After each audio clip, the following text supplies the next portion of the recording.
Assalomu alaykum uzum ishqibozlari.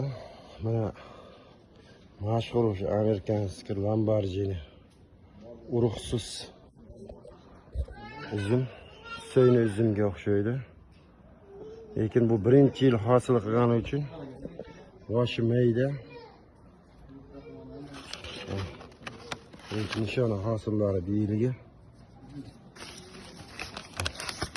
Bu chiroyli sifatli uzum. Urug'siz, danagi yo'q. Ishqibozlar bo'lsa, Xudo xolasa 26-yil 15-apreldan keyingi ko'kkal nodasidan ishqibozlar bo'lsa bo'ladi. Bu mana donam bir yilga endi mana shunaqa bo'ldi, maydaroq, lekin mana shu danaksiz, urug'siz uzum ishqibozlar bo'lsa 15-apreldan murojaat qilasizlar.